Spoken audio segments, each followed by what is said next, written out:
Hello friends, एक बार फिर से आपका वेलकम है आर के मौर्य कॉमर्स क्लासेज में।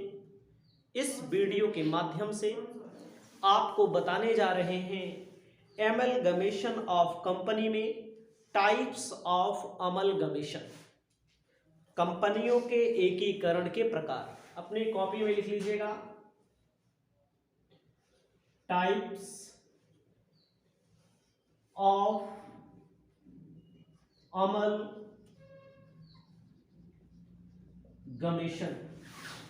टाइप्स ऑफ अमलगमेशन को हिंदी में कहेंगे एकीकरण के प्रकार। ध्यान देना है, याद होना चाहिए। न्यूमेरिकल तो हम पढ़ाएंगे ही, थ्योरी यहां से बहुत ज्यादा पूछी जाती है। इतना ज्यादा पूछी जाती है कि हम कह नहीं सकते कितना ज्यादा पूछी जाती है। तो सबसे पहले आपको अपनी कॉपी में लिखना है विलय के स्वभाव का एकीकरण। विलय के स्वभाव का एकीकरण।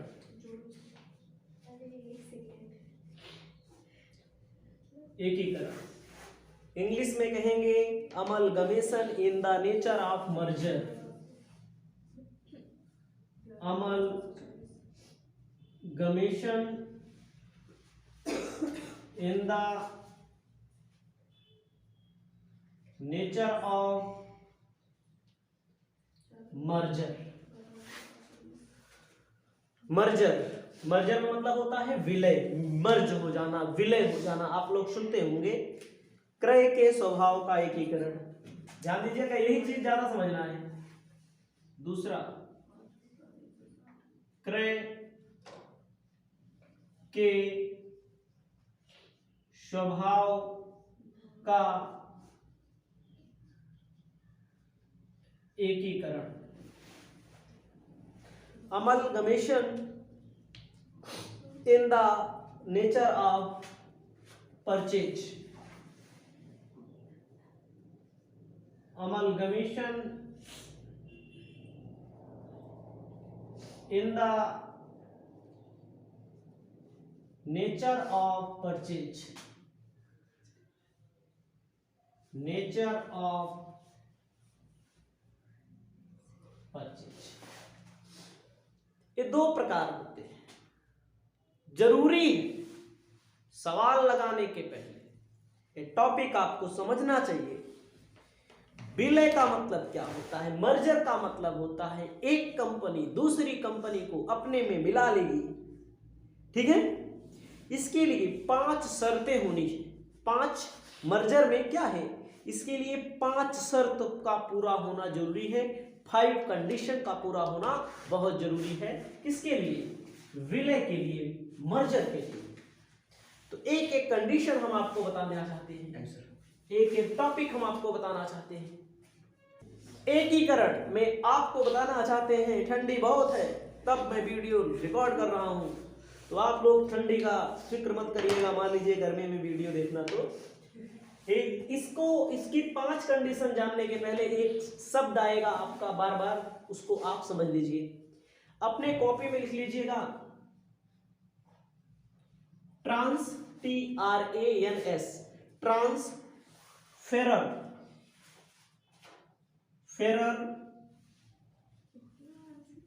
कंपनी।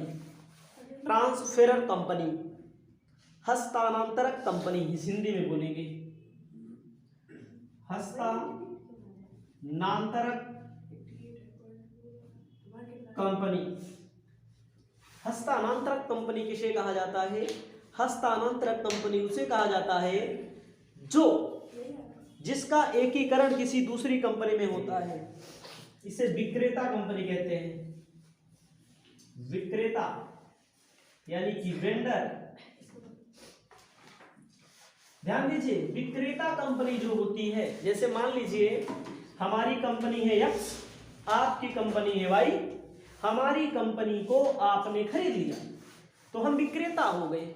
ना। तो विक्रेता कंपनी को ट्रांसफेरर कंपनी कहा जाएगा। ट्रांसफेरर कंपनी किसे कहा जाएगा? विक्रेता कंपनी को भैया ट्रांसफेरर कहा जाएगा। दूसरा होता है ट्रांसफेरी कंपनी, हस्तांतरी कंपनी किसे कहा जाएगा? क्रेता कंपनी को। क्रेता का मतलब परचेजर, जो कंपनी खरीदे अगली कंपनी को, उसे ट्रांसफेरी कंपनी कहा जाएगा। ट्रांसफेरर कंपनी वो कंपनी जो विक्रेता कंपनी होगी, ट्रांसफेरी कंपनी जो खरीदेगी। हमारी कंपनी को आपने खरीद लिया तो हमारी ट्रांसफेरर हो गई, आपकी ट्रांसफेरी हो गई ना। क्रेता, ट्रांसफेरर मतलब विक्रेता, ट्रांसफेरी का मतलब क्रेता। याद रखिएगा दोस्तों। उसके बाद हम आगे चलते हैं। 5 कंडीशन दी गई हैं, उन 5 कंडीशन को अगर कोई कंपनी फॉलो करेगी तभी वो मर्जर कहलाएगी। ठीक है, चलते हैं आगे। इसको तैयार रखना, ये भूलना नहीं है, नहीं तो टेंशन हो जाएगी आपको हम यहाँ बताना चाहते हैं, क्या बताना चाहते हैं आपको हम यहाँ बताना चाहते हैं कि 5 कंडीशन कौन सी है। पहला, एकीकरण के बाद, यानी कि आफ्टर एमलगमेशन के बाद हस्तांतरक कंपनी की सभी संपत्तियां एवं दायित्व हस्तांतरित कंपनी के हो जाएंगे। ध्यान दीजिएगा, हिंदी इंग्लिश दोनों में लिखेंगे। एकीकरण के बाद, एकीकरण मतलब अमेलगमेशन, ट्रांसफेरर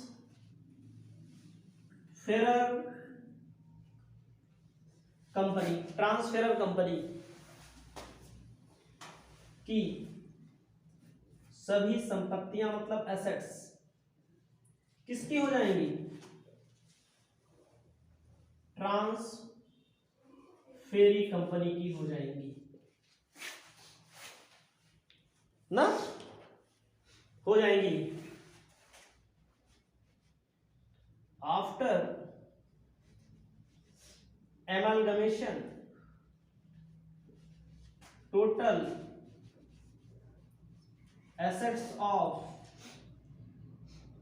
ट्रांसफेरर कंपनी, मतलब कि आफ्टर मतलब बाद में, टोटल एसेट्स मतलब सभी संपत्तियां ट्रांसफेरर कंपनी की किसकी हो जाएंगी? ट्रांसफेरी कंपनी की। ट्रांसफेरी कंपनी द्वारा कलेक्ट कर ली जाएंगी। याद हो जाएगा? कोई दिक्कत हो देख लीजिएगा, इसको लिख लीजिएगा।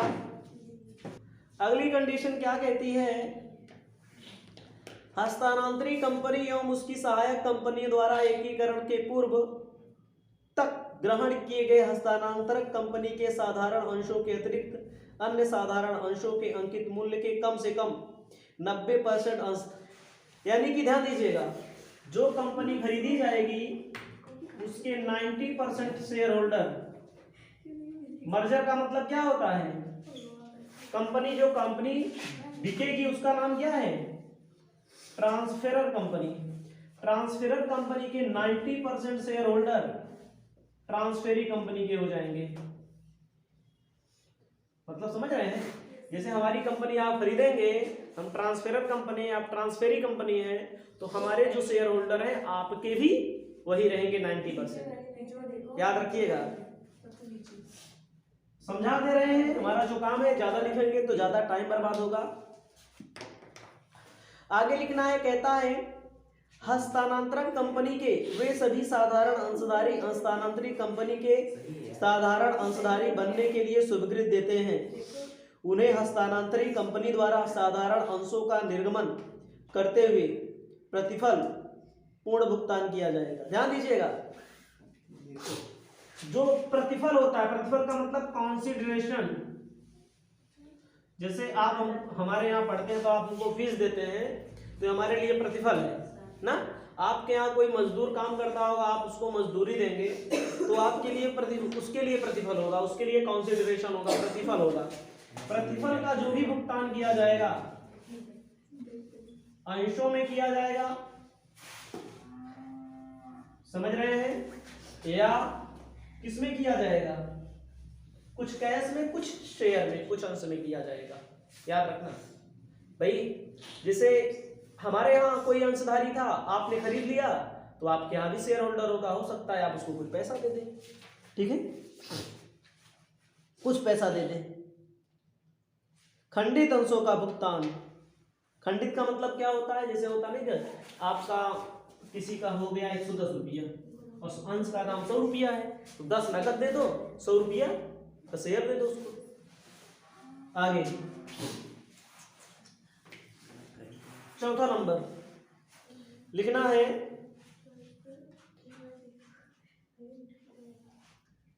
हस्तांतरित कंपनी द्वारा एकीकरण के बाद हस्तांतरक कंपनी के सभी व्यवसाय चालू रहेंगे। बिजनेस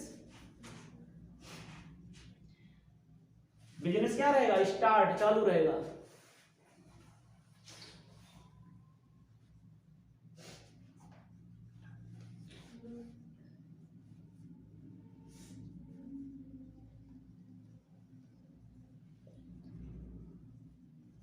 मतलब कि दोनों कंपनियों के बिजनेस चालू रहेंगे, बिजनेस में कमी नहीं आएगी, अलग वो इकट्ठा हो जाएगी बस।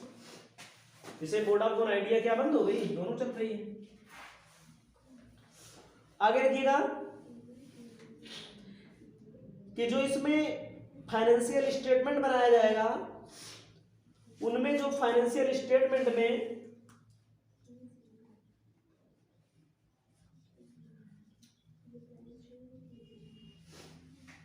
वित्तीय विवरण में बुक वैल्यू, पुस्तकीय मूल्य पर दिखाया जाएगा। इसको लिख लीजिए, इसको लिख लीजिएगा भैया। उसके बाद परचेजर वाला बता देते हैं। नियम जो है ज्यादा कुछ नहीं है। पहला नियम मैंने क्या बताया कि जो भी ट्रांसफरर कंपनी होगी उसकी सभी संपत्तियां किसकी हो जाएंगी, ट्रांसफेरी कंपनी की, क्रेता कंपनी की। विक्रेता कंपनी की सभी संपत्तियां क्रेता कंपनी की। 90% शेयर होल्डर वही रहेंगे दोनों कंपनियों में। जो कंसिडरेशन का भुगतान किया जाएगा, अंश का भुगतान किया जाएगा, जैसे कोई कंपनी आप खरीदेंगे तो 90% क्या होगा, शेयर होल्डर जो है ट्रांसफरर कंपनी के, ट्रांसफेरी कंपनी के हो जाएंगे। उसके बाद जो पैसा पेमेंट करेंगे, कैश में पेमेंट करेंगे कि कौन सा कैश में, जैसे किसी का 110 हो रहा है, 102 रुपया हो रहा है, 100 रुपए का शेयर है, 2 रुपया को शेयर दिया नहीं जा सकता, 2 रुपया कैश दे दिया जाएगा, 100 रुपए का शेयर दे दिया जाएगा। और बिजनेस स्टार्ट रहेंगे दोनों कंपनियों के। फाइनेंशियल स्टेटमेंट और में जो पैसा दिखाया जाएगा, जो संपत्ति एसेट्स का मूल्य दिखाया जाएगा, वो बुक वैल्यू पर दिखाया जाएगा। इसको लिख लेना। आपको यहां पर बताना चाहते हैं अब क्या रहेगा, amalgamation in nature of purchase.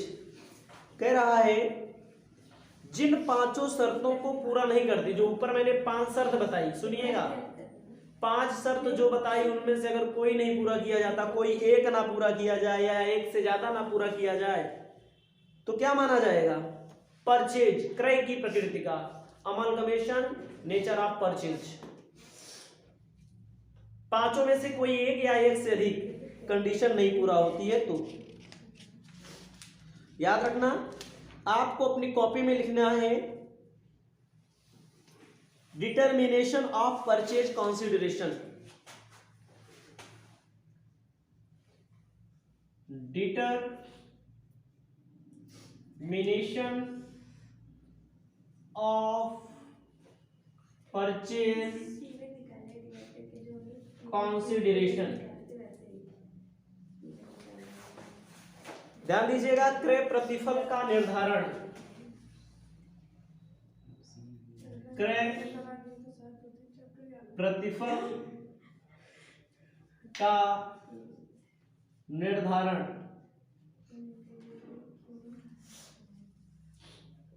ठीक है, क्रय प्रतिफल का निर्धारण। इसके लिए क्या है, जब कोई कंपनी खरीदी जाती है, बेची जाती है, उसका निर्धारण कैसे किया जाता है, उसका डिटर्मिनेशन कैसे किया जाता है, इसके लिए मेथड है। पहला मेथड है net payment methods. Net payment को शुद्ध भुगतान रीति कहा जाता है। शुद्ध भुगतान रीति कहा जाता है नेट पेमेंट को। एक पहली विधि है, फिर है नेट एसेट्स मेथड, फिर है शेयर एक्सचेंज मेथड। ठीक है, तो सबसे पहले आपको ध्यान देना है net payment method. Net payment method क्या कहता है कि जैसे कोई कंपनी खरीदी जाएगी, ठीक है, जो भी पेमेंट उसके बदले किया जाएगा उसको नेट पेमेंट के बेस पे लागू किया जाएगा। हमारे पास एक बुक है साहित्य भवन पब्लिकेशन, साहित्य भवन पब्लिकेशन।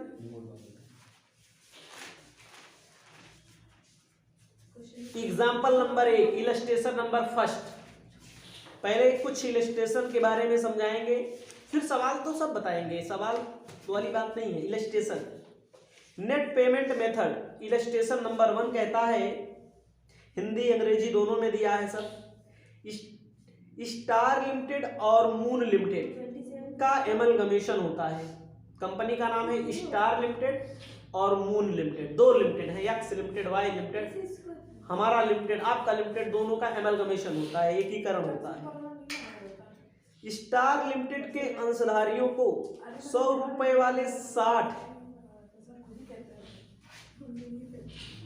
ध्यान दीजिएगा, दोनों का एमलगमेशन होता है। जो स्टार लिमिटेड है इसके जो शेयर होल्डर है, इसके जो अंशधारी हैं, ध्यान दीजिएगा, इसका मतलब एक विक्रेता कंपनी है, ट्रांसफरर कंपनी है, याद रखिएगा भाई। स्टार लिमिटेड के शेयर होल्डर को 100 रुपए का एक 60 डिवेंचर, क्या परसेंट वाले, 12% डिवेंचर, 60 12% डिवेंचर, 60 डिवेंचर, एक डिवेंचर का नाम 12% है, at the rate of 100 each. इतना हुआ आपका, एक पहला हुआ आपका। दूसरा कहता है कि मून लिमिटेड के ऋणपत्रधारियों ने आग्रह किया कि सन लिमिटेड के अंश निर्गमित किए जाएं 10 रुपए वाले 7500 12 रुपए की दर से। ध्यान दीजिएगा, मून लिमिटेड, स्टार और मून मिला करके सन लिमिटेड बन रही है भैया। एक कंपनी का नाम है स्टार, दूसरे का नाम है मून, दोनों को मिला करके सन लिमिटेड बन रही है, मून लिमिटेड। एक मून लिमिटेड वाले कह रहे हैं 10 रुपए वाले 7500, 10 रुपए वाले 7500 at the rate of 12 rupees each के हिसाब से निर्मित किया जाए, यानी कि प्रीमियम पर।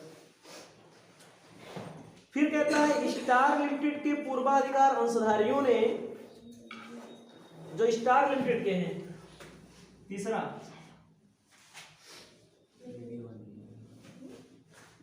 लिमिटेड के प्रेफरेंस शेयर होल्डर हैं, स्टार लिमिटेड के प्रेफरेंस शेयर होल्डर हैं 100 रुपए वाले 900, 900,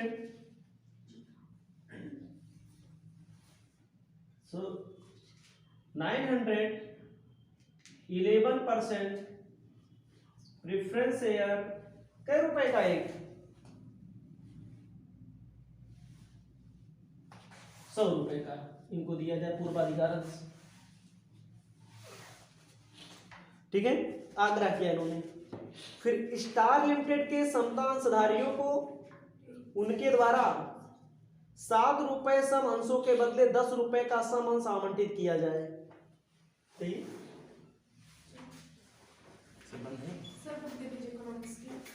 स्टार लिमिटेड ध्यान देना है। अगली कहानी क्या कहती है, स्टार लिमिटेड के जो इक्विटी शेयर होल्डर हैं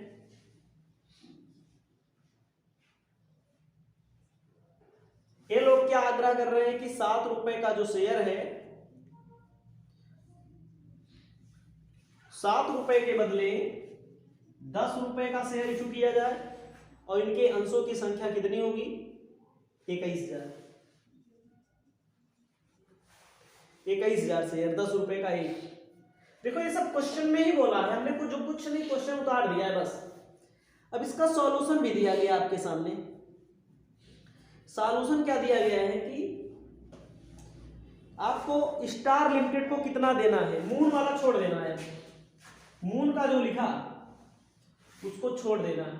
क्यों छोड़ देना है, स्टार लिमिटेड की बात होगी, बस स्टार लिमिटेड की बात होगी, यहां पर मून लिमिटेड की बात नहीं होगी। क्यों, क्योंकि क्वेश्चन में बोला है स्टार लिमिटेड को कितना देना है। तो कोई दिक्कत नहीं भैया, स्टार लिमिटेड को देखो सॉल्यूशन में कहा है 911% रिडीमेबल प्रेफरेंस शेयर। 900 कहां है, ए 900 preference share at the rate of 100 rupees each. 90,000 होगा ना, 90,000 पूर्वाधिकार वाला अंश दिया जाए। उसके बाद आपको ध्यान देना है, क्वेश्चन में बोला है डिवेंचर की बात यहां नहीं होगी, क्योंकि अभी आप पीछे पढ़े थे, डिवेंचर की बात यहां नहीं होगी। ठीक है, अब आपको दूसरा लिखना है। दूसरा क्या लिखना है कि इन्होंने 21,000 अंश दिया है। 21,000 10 रुपए वाले 21,000 है। 7 रुपए का एक अंश, अंशों की संख्या, अंश कितने रुपए का हो जाएगा, 10 रुपए। 21,000 क्या बोल रहा है क्वेश्चन में, स्टार लिमिटेड के अंश 10 रुपए वाले होंगे। अब 10 रुपए वाले होंगे कोई बात नहीं है, लेकिन 7 रुपये पहले जमा है, पहले 7 रुपया जमा है। अब इनको कितना ज्यादा देना पड़ेगा, अब इनको 30 यानी कि 30,000 इक्विटी शेयर बन जाएगा। 30,000 इक्विटी शेयर 10 रुपए का ये 3 लाख हो जाएगा। 3,90,000 रुपये जोड़ लेना, उत्तर आ जाएगा। और किसकी बात नहीं है, डिवेंचर की बात नहीं होगी। क्यों नहीं होगी, तो मैंने आपको बता दिया है कि जो इसमें क्वेश्चन में आप देखेंगे इसका नियम जो कहा गया है, इनका जो पेमेंट किया जाएगा अंशों में किया जाएगा, शेयर में किया जाएगा। ठीक है, क्वेश्चन में ऊपर ही बोला गया है ट्रांसफेरी कंपनी द्वारा किया गया प्रत्येक भुगतान क्रय प्रतिफल का भाग नहीं है। ऋण पत्रधारियों एवं अन्य दायित्वों को अगर कोई भुगतान किया जाएगा तो उसको परचेज में नहीं शामिल किया जाएगा, परचेज कंसिडरेशन में नहीं शामिल किया जाएगा, दिया गया है इसके अंतर्गत। यानी कि परचेज कंसिडरेशन में किसको नहीं शामिल किया जाएगा, डिवेंचर को शामिल नहीं किया जाएगा, किसी दायित्व का भुगतान करेंगे तब भी शामिल नहीं किया जाएगा। साफ साफ नियम कानून के अंतर्गत बोला है, इसको अपनी कॉपी में आप लिख सकते हैं। इसके बाद हम आपको बताना चाहते हैं नेट असेट्स मेथड क्या होता है, बता देते हैं, टाइम है हमारे पास। अब आपको लिखना है दूसरा नियम, नेट एसेट्स मेथड, शुद्ध संपत्ति विधि। नेट एसेट्स मेथड क्या है, नेट एसेट्स मेथड का मतलब होता है सभी एसेट्स को जोड़ लो ना, जो भी एसेट्स कंपनी की हो सभी एसेट्स को जोड़ लो। तो इसमें आपको ध्यान देना है, आप देखिए किताब में आपके सामने इलस्ट्रेशन नंबर 2 दिया होगा साहित्य भवन पब्लिकेशन की बुक में। अगर आप साहित्य भवन की बुक में देखेंगे, ठीक है, तो एसेट्स कंपनी की कितने की दी गई है, टोटल एसेट्स। देखो दूसरा नंबर एग्जांपल है, एग्जांपल पहले समझिएगा, सवाल तो बताएंगे। लिखना है टोटल, ये माना जाता है सभी एसेट्स को जोड़ लो, आउटसाइड लायबिलिटी को यानी कि करंट लायबिलिटी को माइनस कर दो, ठीक है, सभी दायित्व, ठीक है। टोटल एसेट्स कितने की है, अभी net assets method valuation of share में आपने नहीं पढ़ा था, ए लिमिटेड, बी लिमिटेड, ए लिमिटेड है, बी लिमिटेड है। ए लिमिटेड में टोटल एसेट्स ये माना जाएगा, सभी एसेट्स को कौन ले लेगा, खरीदने वाली कंपनी सी लिमिटेड, ठीक है। टोटल एसेट्स को कौन ले लेगा, सी लिमिटेड। ए लिमिटेड की एसेट्स कितने की है, 2,50,000 रुपए की, फिर 2,46,000 की। इसमें से माइनस क्या किया जाएगा, माइनस लायबिलिटी माइनस कर दो। लायबिलिटी कौन सी, ट्रेड पेबल लायबिलिटी है। आउटसाइड लायबिलिटी माइनस किया जाता है। ए में दिया है 30,000, बी में 66,000।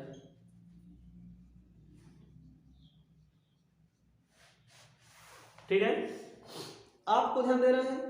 बचेगा परचेज कंसिडरेशन, भाई किसी कंपनी की संपत्ति खरीदोगे 2,50,000 की, लायबिलिटी पेमेंट कर दोगे 30,000 की, और यहाँ पर 66,000 माइनस कर दोगे, तो यहाँ पर आपका आंसर क्या आ जाएगा, 1,80,000 परचेज कंसिडरेशन। ये आपका क्या आ गया, परचेज कंसिडरेशन। संपत्ति में से दायित्व आपको माइनस कर देना है। तो ये दो इलस्ट्रेशन मैंने आपको बताए, अभी कई चीजें बताएंगे और धीरे धीरे हम आपको ले चलेंगे फिर सामूहिक, फिर टॉपिक पर अपने।